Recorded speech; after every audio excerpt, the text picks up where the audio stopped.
Hello, in this video I'm going to look at numerical integration by using the trapezoidal rule.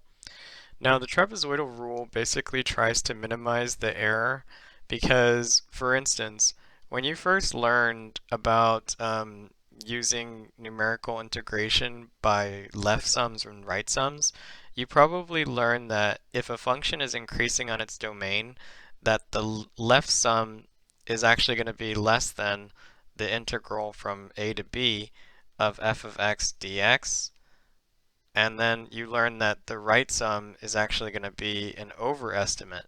So in either case, the trapezoid sum tries to avoid any type of error such as that. But furthermore, one thing that's kind of interesting is that when you find a trapezoid sum, it's actually, or when you find the right sum and the left sum for that matter, it's actually just the average of the two. So we have that the formula is basically such that you're just taking the area of each of the trapezoids per interval. But if you look at the kth or ith interval, basically you're just using that the area of a trapezoid is the height divided by 2 times base 1 times base 2, and then that would be it essentially. So in repeating that whole process, we find that the trapezoidal rule tells us that you're going to take, so the height is actually going to be delta x of the trapezoid, so that's going to be delta x over 2.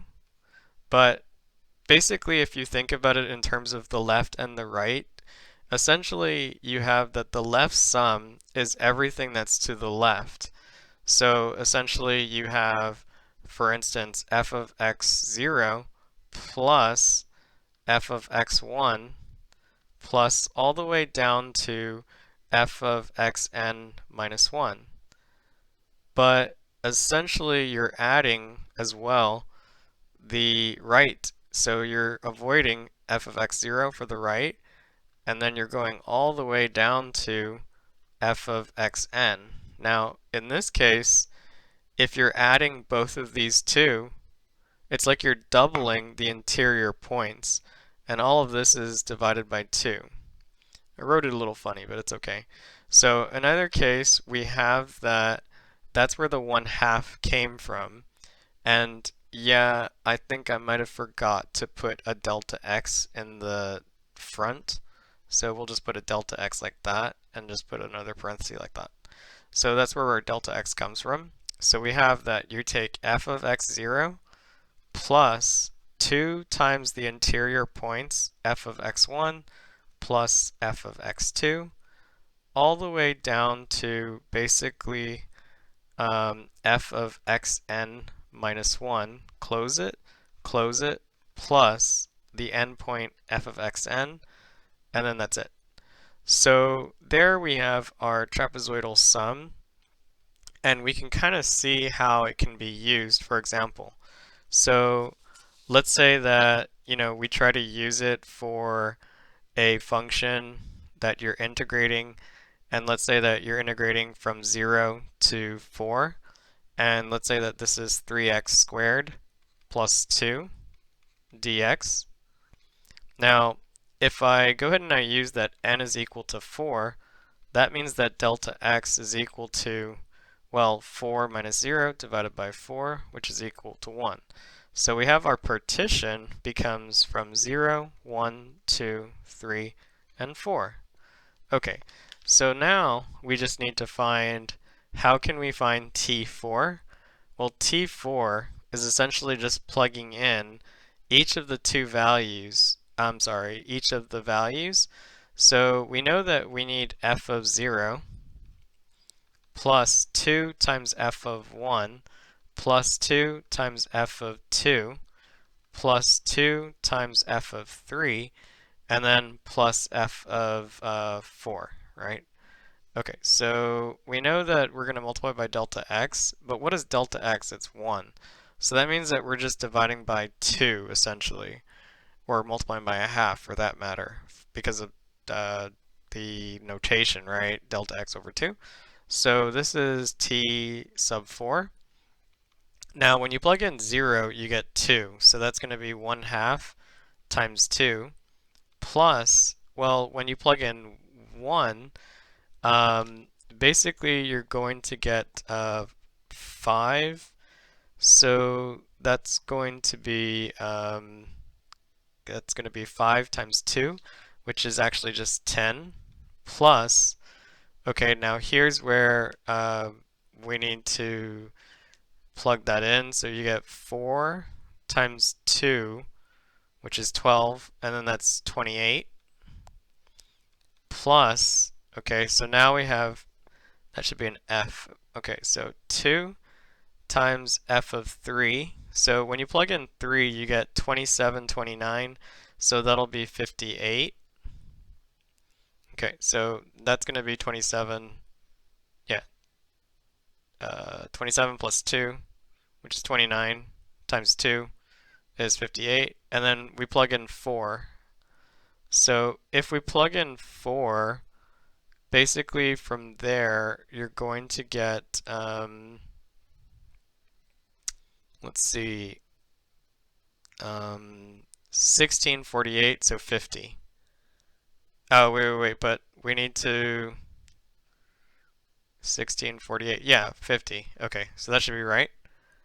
Now, all that we need to do from here is just add. So notice that this is going to be our answer when we do the computation.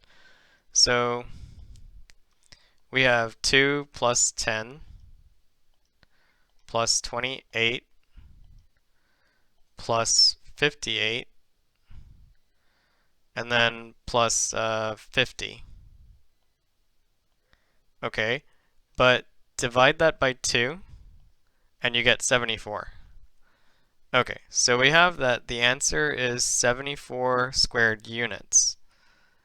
Now, notice that if we would have integrated from the beginning, if that was allowed, like from 0 to 4, 3x squared plus 2, and then we just integrate this as basically x cubed plus 2x from 0 to 4, and you would notice that that would be 64 plus 8, which is equal to 72. Now, note that in this case, how much are you off by? You're off by 2 units, essentially. And that's kind of okay. It's not too bad of an approximation. But in that case, that might beg the question as to, like, how do you minimize the error? So we look at the error, of which the error, if we look at the error, it's going to be the maximum m times b minus a cubed, all divided by basically 12n squared. So what that means is that essentially we just need to use the second derivative as well. And we're going to take the max. And basically this is going to determine, like how big n has to be in order to minimize the error. Now, let's say, for example, that you wanted to minimize the error of, let's say, the integral from 0 to 1 of the square root of x squared plus 1 and minus the trapezoid sum.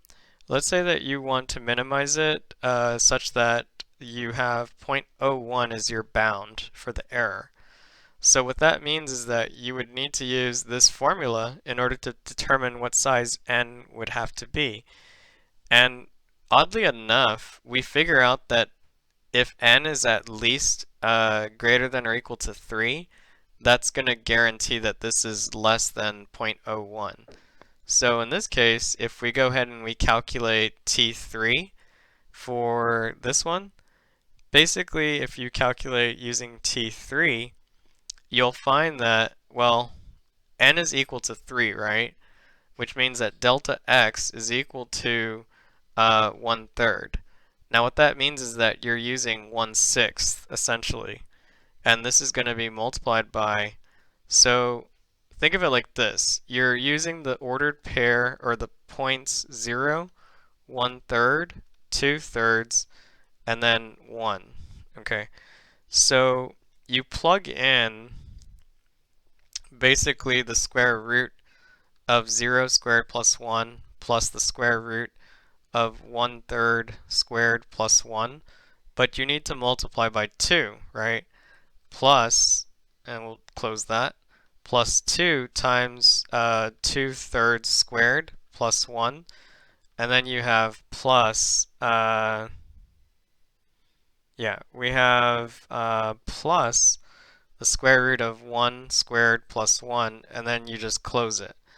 Now, in either case, what ends up happening is that when you simplify this and you plug it into your calculator, or once you simplified it by plugging it into your calculator, basically this tells you that the approximation for T3 is equal to 1.154. Okay. Now, oddly enough, you know, that tells you that the integral of, the square root of x squared plus 1 dx, okay, yeah, there should be a dx there. That's going to be less than or equal to, using our bound, 1.164, and we have the lower bound, which is 1.144. Now, if I was to use either a calculator, I could probably find that the approximation for this is 1.14779. Okay, so we can kind of tell, obviously, by the inequality that definitely if we were to increase the n, that we would get a more accurate computation for the basically the integral from 0 to 1 um, of x squared plus 1 to the 1/2. Now in that case, go ahead and try. Okay, so try